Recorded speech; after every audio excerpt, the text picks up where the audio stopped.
عزیز طلبہ، اساتذہ کرام، معلمات و مدرسات، اللہ رب العالمین نے قرآن کے اندر ارشاد فرمایا ہے، ما کان محمد ابا احد من رجالکم ولکن رسول اللہ وخاتم النبیین، کہ محمد صلی اللہ علیہ وسلم یہ اللہ رب العالمین کی طرف سے آخری رسول بنا کر کے، خاتم النبیین، آخری نبی بنا کر کے بھیجے گئے۔ عزیز طلبہ، اس سے پہلے میں نے محرم کے تعلق سے دو چار باتیں آپ لوگوں کے سامنے رکھی تھیں۔ سب سے پہلے یہ بات آپ بتائیں کہ اسلام کا سب سے پہلا مہینہ کون سا ہے؟ کہاں سے شروع ہوتا ہے؟ محرم سے۔ اور سال کہاں سے شروع کیا گیا تھا؟ اللہ کے نبی صلی اللہ علیہ وسلم کے ہجرت سے، جب اللہ کے وسلم مکہ سے ہجرت کر کے مدینہ آئے تھے۔ اسی طریقے سے میں نے آپ لوگوں سے بدعت کے تعلق سے باتیں کی تھی کہ بدعت کس کو بولتے ہیں؟ دین کے اندر کوئی نئی چیز عبادت سمجھ کر کے ایجاد کرنا، دنیاوی طور پر نہیں، عبادت سمجھ کر کے کوئی آدمی اگر نئی چیز ایجاد کر رہا ہے تو اس کو کیا بولتے ہیں؟ بدعت بولتے ہیں۔ بدعتی کی سزا بتلائی تھی، اس کی سزا کیا ہے؟ بدعتی کی سزا بدعتی کی سزا کیا ہے؟ حوض کوثر سے وہ لوگ کیا ہے؟ روک دیے جائیں گے۔ بدعتی کی یہ سزا ہے۔ اور ایک سزا میں نے بتلائی تھی کہ اس کی دعا کیا ہوگی؟ قبول نہیں ہوگی۔ تو محرم کا یہ جو مہینہ ہے، اس کے اندر ہم کو اور ایک چیز بتلاتی ہے محرم کا مہینہ، کہ اللہ کے نبی صلی اللہ علیہ وسلم نے ہجرت کی تھی مکہ سے مدینہ۔ تو کس لیے ہجرت کی تھی؟ دین اسلام کے لیے۔ کس لیے ہجرت کی تھی؟ اور صحابہ کرام نے جو ہجرت کی تھی وہ دین اسلام کے لیے۔ ہمارے پاس جو دین اسلام پہنچا ہے یہ آسانی سے نہیں پہنچا ہے، اس کے لیے اللہ کے نبی صلی اللہ علیہ وسلم نے اور صحابہ کرام نے بڑی تگودو کی ہے، بڑی محنت کی ہے، بڑی مشقت کی ہے، تب جا کر کے ہم کو دین اسلام ملا ہے۔ اتنا آسانی سے ہم کو دین اسلام نہیں ملا ہے۔ اللہ کے نبی صلی اللہ علیہ وسلم جب نبی بنائے گئے اور مکہ کے اندر نبی بنا کر کے بھیجے گئے تو مکہ والوں کا کام ہی ہو گیا تھا اللہ کے نبی صلی اللہ علیہ وسلم کو اور جو مسلمان ہوتے تھے ان کے اوپر ظلم و ستم کرنا، ان کا کوئی بھی دوسرا کام نہیں تھا۔ بہت سارے ایسے لوگ تھے ہر وقت اللہ کے نبی صلی اللہ علیہ وسلم کے طاق میں لگے رہتے تھے، ہر وقت اللہ کے نبی صلی اللہ علیہ وسلم کے پیچھے لگے رہتے تھے کہ اللہ کے نبی صلی اللہ علیہ وسلم کہاں جا رہے ہیں، کس سے باتیں کر رہے ہیں، کس سے ملاقات کر رہے ہیں۔ کسی سے اگر ملاقات کرتے، ان سے باتیں کرتے، ان کو دین اسلام بتلاتے تو وہ لوگ پھر اس کے پاس چلے جاتے اور ان کے پاس جا کر کے اپنی طرف سے قصے کہانی بیان کرتے اور یہ بولتے کہ اللہ کے نبی سے تو ہم بہتر بات بول رہے ہیں تم۔ تو گویا کہ کوئی بھی ان لوگوں نے ایسا موقع نہیں چھوڑا تھا کہ مسلمانوں کے اوپر ظلم و ستم نہ کرے۔ تو اللہ کے رب العالمین نے اللہ کے نبی صلی اللہ علیہ وسلم کو ہجرت کرنے کا حکم دیا کہ آپ مکہ چھوڑ کر کے کہاں چلے جائیں؟ مدینہ چلے جائیں۔ تو ہجرت جو اللہ کے نبی صلی اللہ علیہ وسلم نے کی تھی، تو یہ محرم کا مہینہ ہم کو اس واقعے کی بھی یاد دلاتی ہے کہ دین اسلام کے لیے مسلمانوں نے، صحابہ کرام نے اور اللہ کے نبی صلی اللہ علیہ وسلم نے اپنا گھر بار، اپنا مال و دولت، اپنا شہر، اپنا گاؤں، اپنا سب کچھ چھوڑ کر کے وہ مدینہ چلے گئے تھے، بے یار و مددگار، بے سر و سامانی کے ساتھ کیا ہے؟ مدینہ چلے گئے تھے۔ تو یہ ہجرت کا واقعہ 2-3 جمعے کے اندر آپ کو بتلایا جائے گا تاکہ اللہ کے نبی صلی اللہ علیہ وسلم نے کیسے ہجرت کی تھی وہ بھی آپ کے ذہن میں رہے کہ اللہ کے نبی صلی اللہ علیہ وسلم نے کیسے ہجرت کی تھی۔ اللہ کے نبی صلی اللہ علیہ وسلم کو نبی بنا کر کے 11 سال ہوا تھا۔ کتنے سال ہوا تھا؟ اس وقت اللہ کے نبی صلی اللہ علیہ وسلم کی عمر کتنی تھی؟ کتنے سال کی عمر میں اللہ کے نبی بنے تھے؟ 40 سال میں۔ اور 11 سال ہو گیا تھا، کتنا عمر ہوا؟ 51 50 پر 1 سال اللہ کے نبی صلی اللہ علیہ وسلم کی تھی۔ اللہ کے نبی صلی اللہ علیہ وسلم کیا کرتے؟ دین اسلام بتلانے کے لیے جہاں پر بھی دیکھتے کہ 2-4 آدمی جمع ہے ان کے پاس چلے جاتے اور جا کر کے کچھ دین اسلام کی باتیں بتلاتے۔ یہاں تک کہ حج کے موسم میں، حج جو ہے اللہ کے نبی صلی اللہ علیہ وسلم کے زمانے سے نہیں بلکہ حضرت کس زمانے سے؟ ابراہیم علیہ السلام سے حج کا طریقہ چلا آ رہا تھا، قربانی اور حج عمرہ. لیکن وہ لوگ کیا کہتے ہیں، حج کی تعلیمات میں ان لوگوں نے بہت زیادہ رد و بدل کر دیا. اور یہ ظاہر بات ہے کہ جیسا جیسا دن پار ہوتے ہیں، دن رات پار ہوتے ہیں، زمانہ پار ہوتا ہے، سال پار ہوتا ہے، تو آہستہ آہستہ اس کے اندر کچھ نہ کچھ گڑبڑی پیدا ہو جاتی ہے. لیکن اللہ رب العالمین کا بڑا ہی فضل و کرم ہے دین اسلام کے اوپر کہ دین اسلام میں کوئی بھی انسان کوئی بھی نئی چیز یا تو کوئی بھی گڑبڑی پیدا نہیں کر سکتا ہے. کیوں؟ کیونکہ ہمارے پاس دو چیز کیا ہے موجود ہے، کتاب اللہ اور سنت رسول. اللہ رب العالمین کا کلام کے اندر کیا کہا گیا ہے، اللہ نے کیا کہا ہے وہ موجود ہے، اور اللہ کے نبی نے حدیثوں کے اندر کیا کہا ہے وہ موجود ہے. کوئی بھی انسان دین اسلام کو اگر بگاڑنا چاہے تو کسی بھی حالت میں وہ بگاڑ نہیں سکتا ہے. اللہ کے نبی نے فرمایا ترکت فیکم امرین لن تضلوا ما تمسکتم بہما کتاب اللہ و سنت رسول، کہ میں صحابہ کرام تمہارے درمیان دو چیز چھوڑ کر کے جا رہا ہوں، جب تک تم مضبوطی سے ان دونوں چیزوں کو پکڑے رہو گے کوئی تم کو گمراہ نہیں کر سکتا ہے. ایک تو کیا ہے، کتاب اللہ اور سنت رسول، اللہ رب العالمین کی کتاب اور میری سنت، میری باتیں، میرا طریقہ، میرا قول، میرا امر، میرا حکم، میرا منہیات، یہ چیزیں میں تمہارے درمیان کیا ہے چھوڑ کر کے جا رہا ہوں. تو حضرت ابراہیم علیہ السلام کے دین کے اندر ان لوگوں نے حج کے اندر بڑا ہی رد و بدل کر دیا تھا. تو جب وہ لوگ مشرکین مکہ جو مشرکین تھے یا تو عرب کے لوگ تھے، جب حج کرنے کے لیے آتے تھے تو حج کرنے کے وقت کیا ہے الگ الگ، جیسے کسی بستی سے آئے تو لوگ اپنے ساتھ رہتے تھے، کسی شہر سے آئے تو اپنے ساتھ رہتے تھے. تو اللہ کے نبی صلی اللہ علیہ وسلم کیا کرتے تھے، ان کے پاس جاتے تھے اور ان کے پاس جا کر کے اسلام کی حقیقت بتلاتے، اسلام کے حقیقت کو ان کے سامنے روشناس کراتے، اللہ رب العالمین کی وحدانیت بتلاتے، دین اسلام کی باتیں بتلاتے. ایک مرتبہ ایسا ہوا کہ جب اللہ کے نبی صلی اللہ علیہ وسلم حضرت ابوبکر صدیق اور حضرت علی دونوں کو لے کر کے نکلے، دونوں کو لے کر کے اللہ کے نبی صلی اللہ علیہ وسلم نکلے، اور اکثر رات میں جایا کرتے، دن میں نہیں، کیونکہ دن میں تو بہت سارے ایسے لوگ تھے جو اللہ کے نبی کے پیچھے پڑے ہوئے تھے. جب اللہ کے نبی کچھ بات بولتے وہ لوگ جا کر کے اس آدمی کو دوسری باتیں بتلاتے کہ اس کی بات نہیں سننا، یہ پاگل ہے، یہ مجنون ہے، یہ دیوانہ ہے، اس طریقے سے اللہ کے نبی بولتے تھے. اور یہ بھی بولتے تھے کہ اس کے اوپر جادو ہو گیا ہے، کوئی جن آتا ہے رات کو سکھا کر کے جاتا ہے اور دن میں وہی باتیں بولتا ہے. تو اللہ کے نبی صلی اللہ علیہ وسلم رات میں اکثر جایا کرتے تھے لوگوں کے پاس.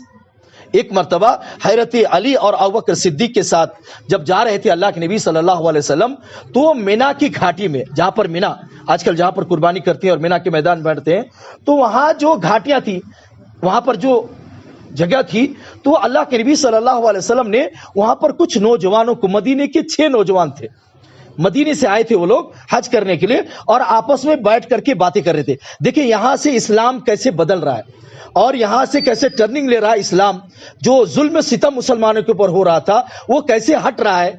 کہ اللہ کے نبی صلی اللہ علیہ وسلم جب ان لوگوں کی باتیں سنے، 6 آدمی بیٹھ کر کے، 6 نوجوان تھے، آپس میں بیٹھ کر کے رات میں باتیں کر رہے تھے. اللہ کے نبی صلی اللہ علیہ وسلم جب ادھر سے پار ہوئے تو اللہ کے نبی صلی اللہ علیہ وسلم نے ان کی باتیں سنی. جب ان کی باتیں سنی اللہ کے نبی صلی اللہ علیہ وسلم تو ان کے پاس گئے. ان کے پاس جا کر کے اللہ کے نبی صلی اللہ علیہ وسلم نے سب سے پہلے ان کا پتہ پوچھا کہ تم لوگ کون ہو. تو وہ لوگ مدینے کے نوجوان تھے. مدینے کا پہلا نام یثرب تھا. مدینے کا پہلا نام کیا تھا؟ یثرب.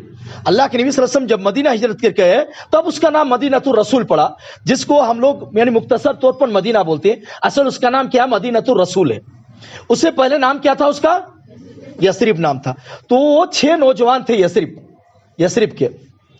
وہ لوگ جو ہے مدینے کے اندر یہودیوں سے، مدینے کے اندر یہودی بھی تھے، مدینہ میں، خیبر میں اور آس پاس میں یہودی تھے جو اہل کتاب تھے. یہودی تھے جو اہل کتاب تھے، نصارہ تھے جو اہل کتاب تھے، یعنی وہ لوگ مسلمان تھے اس زمانے میں. ان کے پاس کتابیں تھی اللہ رب العالمین کی. یہودیوں کے پاس کون سی کتاب تھی؟ توراہ. اور نصارہ کے پاس انجیل. تو یہ اللہ رب العالمین کی طرف سے کتابیں تھی. جیسے قرآن اللہ کی کتاب ہے، اسی طریقے سے توریت اور انجیل بھی اللہ رب العالمین کی کتابیں تھی. لیکن اس کے اندر ان لوگوں نے رد و بدل کیا تھا، پھر بھی بہت ساری باتیں اللہ رب العالمین کی باقی تھیں. تو دیکھو نبوت کا جو زمانہ تھا ختم ہونے والا تھا. نبی کہاں سے چلا رہے تھے؟ آدم علیہ السلام کے زمانے سے نبوت چل رہا تھا، سلسلہ چل رہا تھا. 1,24,000 سے بھی زیادہ اور ایک حدیث کے اندر آتا ہے 1,80,000 سے بھی زیادہ نبی دنیا کر بھیجے جا چکے تھے. اللہ کے نبی آخری نبی آنے والے تھے. تو جو چیز آخری ہوتی ہے اس کے بارے میں کتنا بتلایا ہوگا کہ آخری نبی آنے والا ہے. تو توریت اور انجیل کے اندر یہاں تک کہ آسمانی صحیفے کے اندر ہر چیز اللہ کے نبی صلی اللہ علیہ وسلم کے بارے میں بتلا دیا گیا تھا کہ اللہ کے نبی کہاں پیدا ہوں گے, ہجرت کر کے کہاں جائیں گے, ان کے ساتھیوں کی صفت کیا ہوگی, وہ کس چیز کی سواری کریں گے, ان کے اندر کیا کیا صفت ہوگی. تو یہودی اللہ کے نبی صلی اللہ علیہ وسلم کو ایسے ہی پہچانتے تھے. قرآن کہتا ہے جیسا کہ وہ کوئی آدمی اپنے بچے کو پہچانتا ہے, کوئی آدمی اپنے بچے کو پہچانتا ہے, اسی طریقے سے یہودی اللہ کے نبی صلی اللہ علیہ وسلم کو پہچانتے تھے. تو یثرب کے نوجوان جو تھے 6 آدمی, وہ لوگ یہودیوں سے بات سنتے آ رہے تھے کہ آخری نبی آنے والا ہے, اس کا زمانہ آ گیا ہے. وہ لوگ کیا سن رہے تھے؟ آخری نبی آنے والا ہے, اس کا زمانہ آ گیا ہے, کسی جگہ سے وہ کیا ہوگا, آخری نبی ظاہر ہوگا. اور وہ لوگ دھمکایا بھی کرتے تھے, مدینے کے مشرکین کو دھمکایا بھی کرتے تھے کہ جب وہ آخری نبی آئے گا ہم اس کی کیا کریں گے, اتباع کریں گے, ہم اس کی پیروی کریں گے اور تم کو آدھے ارم کی طرح اس دنیا سے مٹا دیں گے. وہ لوگ دھمکایا کرتے تھے. یہ بات وہ لوگ سن کے تھے. کون؟ ارے مدینے کے لوگ. اور وہ 6 نوجوان جب اللہ کے نبی صلی اللہ علیہ وسلم کے پاس آئے تو ان لوگوں سے اللہ کے نبی نے پوچھا کہ تم لوگ کہاں سے آئے ہو؟ تو ان لوگوں نے کہا ہم لوگ مدینے سے آئے. تو اللہ کے نبی نے فرمایا کیا تم لوگ یہودیوں کے حلیف وہی ہو؟ کہا کہ ہاں ہم لوگ یہودیوں کے حلیف وہی ہیں. تو اللہ کے نبی صلی اللہ علیہ وسلم نے فرمایا کہ تب تم لوگ بیٹھو اور میری بات سنو, اگر اچھی لگے تو قبول کرو. اللہ کے نبی صلی اللہ علیہ وسلم نے ان کو بٹھایا اور اسلام کی حقانیت بیان کی, اسلام کے بارے میں ان کے سامنے باتیں رکھی, اس کے بعد اپنی رسالت کی باتیں رکھی. اس کے بعد اللہ کے نبی صلی اللہ علیہ وسلم نے قرآن کی تلاوت کی. جب اللہ کے نبی صلی اللہ علیہ وسلم نے اسلام کی باتیں رکھی, اسلام کی حقانیت ان کے سامنے رکھی, قرآن کی تلاوت کی, تو ان نوجوان جو تھے 6 نوجوان, وہ لوگ آپس میں ایک دوسرے کو دیکھنے لگے اور ان لوگوں نے سوچ لیا کہ یہی آخری نبی ہے جس کے بارے میں یہودی ہم کو دھمکایا کرتے تھے کہ کہیں ایسا نہ ہو کہ یہودی ہم سے پہلے ایمان لے آئیں اور ہم لوگ پیچھے رہ جائیں اور یہودی ہم کو ہمارے بستیوں سے نکال دیں. وہ لوگ فوراً وہیں پر اسلام لے آئے, فوراً کیا لے آئے, وہاں پر اسلام قبول کر لیے. اور ان لوگوں نے اللہ کے نبی صلی اللہ علیہ وسلم سے کہا اے اللہ کے نبی ہم لوگ ایسی قوم سے آئے ہیں, مدینے سے ایسی قوم سے آئے ہیں جہاں پر 40 سال سے لڑائی چل رہی ہے آپس میں. اوس اور خزرج 2 وہاں پر قومیں تھیں, 2 خاندان کے لوگ تھے, 40 سال سے لڑ رہے تھے. جنگ بواس جس جنگ کا نام تھا, 40 سال سے وہ لڑ رہے تھے. ایک دوسرے کو مارنا, ایک دوسرے کو کاٹنا, ایک دوسرے کے ساتھ ظلم کرنا, ظلم و ستم کرنا, ان کے درمیان جنگ چل رہی تھی. تو ان لوگوں نے کہا کہ اللہ کے نبی ہم لوگ ایسی قوم سے واپس آئے ہیں, ایسی قوم سے آئے ہیں, اگر آپ کی بات ان لوگوں نے مان لی اور جنگ رک گئی تو آپ کے لیے بڑا ہی اعزاز کی بات ہوگی اور ہمارے لیے کیا ہوگی, اعزاز کی بات ہوگی. چنانچہ ان لوگوں نے اللہ کے نبی صلی اللہ علیہ وسلم سے عہد و پیمان کیا, اے اللہ کے نبی جب ہم لوگ مدینہ جائیں گے تو مدینے میں آپ کے بارے میں لوگوں کو بتلائیں گے, اسلام کے بارے میں لوگوں کو بتلائیں گے. چنانچہ یہ 6 صحابی جو بنے اور مدینہ گئے. مدینہ کے جانے کے بعد ان لوگوں نے اسلام کا پرچار کیا. ان لوگوں نے کیا کیا؟ اسلام کا پرچار کیا. تو بہت سارے لوگ کیا ہوئے, ایمان لے کر کے آئے. جب دوسرا سال ہوا, یعنی نبوت کا 12واں سال اور 621 عیسوی جب ہوئی تو 12 آدمی آئے حج کرنے کے لیے. کتنے آدمی آئے؟ 12 آدمی. پہلے سال کتنے آئے تھے؟ 6 آئے تھے. دوسرے سال کیا آئے؟ 12 آدمی آئے. اس کے بعد وہ لوگ آنے کے بعد ان لوگوں نے اللہ کے نبی صلی اللہ علیہ وسلم سے کیا کی؟ بیعت کی. اللہ کے نبی صلی اللہ علیہ وسلم کے ہاتھوں پر ان لوگوں نے بیعت کیا, اسلام قبول کیا. اللہ کے نبی صلی اللہ علیہ وسلم نے چند چیزوں کے بارے میں ان سے بیعت کی کہ سب سے پہلی چیز کہ تم لوگ اللہ کے ساتھ کسی کو شریک نہ کرو گے, اللہ کے ساتھ کسی کو شریک نہ کرو گے. تم لوگ جو شرک کر رہے تھے اس سے رکنا ہے تم لوگ. اس کے بعد اللہ کے نبی صلی اللہ علیہ وسلم نے بتلایا کہ تم لوگ چوری نہیں کرو گے. اللہ کے نبی نے کس چیز پر بیعت کی؟ چوری نہیں کرو گے. تو معلوم ہوا کہ چوری اس زمانے میں عام تھا. چوری کیا ہے؟ اس زمانے میں عام تھا. چوری کرنا بڑا ہی سزا ہے. اس کی سزا معلوم ہے؟ چوری کرنے کی سزا کیا ہے؟ دین اسلام کے اندر کیا سزا اس کی؟ اگر کوئی آدمی چوری کے اندر پکڑا جا رہا ہے تو اس کی سزا کیا ہے؟ ہاتھ کاٹنا ہے. اس کی سزا کیا ہے؟ ہاتھ کاٹنا ہے. دین اسلام کی یہ سزا ہے. اسی طریقے سے اللہ کے نبی نے ان سے بیعت کی کہ تم لوگ غلط کام نہیں کرو گے. تم لوگ کیا ہے؟ غلط کام نہیں کرو گے, اپنے ہاتھ اور پیر کے درمیان کوئی بہتان باندھ کر کے نہیں لاؤ گے. اسی طریقے سے قذاقی سے, دو چار چیزوں سے اللہ کے نبی صلی اللہ علیہ وسلم نے ان لوگوں سے بیعت کی, اور اللہ کے نبی بتلایا کہ اس باتوں کے اوپر اگر تم نے عمل کیا تو تمہارے لیے اجر ہوگا, اگر تم نے عمل نہیں کیا, تم نے نافرمانی کی, تو دنیا میں تم کو سزا دی جائے گی, اور اگر اللہ نے پردہ پوشی کر دیا تو پھر آخرت میں اللہ رب العالمین کی وہ چیز حوالے ہوگی. چنانچہ حضرت عبادہ بن صامت فرماتے ہیں ہم نے اللہ کے نبی صلی اللہ علیہ وسلم کے ہاتھ کے اوپر کیا کی, بیعت کی. اس کے بعد اللہ کے نبی صلی اللہ علیہ وسلم نے ان لوگوں کے ساتھ جو 12 آدمی تھے, ایک صحابی جو سابقین اولین میں سے ہیں, حضرت مصعب بن عمیر, صحابی کا نام کیا تھا, مصعب بن عمیر رضی اللہ تعالیٰ عنہ ابدری کو ان کے ساتھ مدینہ بھیج دیا. حضرت مصعب بن عمیر رضی اللہ تعالیٰ عنہ ان کے ساتھ مدینہ گئے, اور مدینہ میں جا کر کے اسعد ابن زرارہ, ایک صحابی کا نام کیا تھا, اسعد ابن زرارہ, ان کے گھر میں جا کر کے ٹھہرے, اور وہ دونوں مل کر کے حضرت مصعب اور حضرت اسعد بن زرارہ اسلام کی وہاں پر دعوت کرنے لگے, لوگوں کو اسلام کی طرف بلانے لگے, لوگوں کو اسلام کی طرف دعوت دینے لگے. ایک مرتبہ کا واقعہ ہے کہ یہ دونوں حضرت مصعب اور حضرت اسعد بن زرارہ ایک قبیلے میں گئے, بنو ظفر کے محلے میں گئے, بنو ظفر عبد الاشہل کے محلے میں گئے, اور ایک کنویں کے سامنے جا کر کے بیٹھ گئے. ایک کنویں کے سامنے جا کر کے کیا ہو گئے, بیٹھ گئے. چند صحابی بھی تھے, یعنی مسلمان صحابی بھی تھے, جا کر کے بیٹھ گئے. تو کسی نے, دو سردار جو اس قبیلے کے سردار تھے, حضرت سعد بن معاذ اور حضرت اسید بن حذیر, صحابی کا نام کیا تھا, حضرت سعد بن معاذ اور حضرت اسید بن حذیر, ان لوگوں سے کہا کہ دیکھو تمہارے محلے میں حضرت مصعب اور حضرت اسعد بن زرارہ آئے ہیں, اور وہ لوگوں کو بیوقوف بنا رہے ہیں, لوگوں کو کیا ہے, کمزور لوگوں کو بیوقوف بنا رہے ہیں, چنانچہ اس کی خبر لو.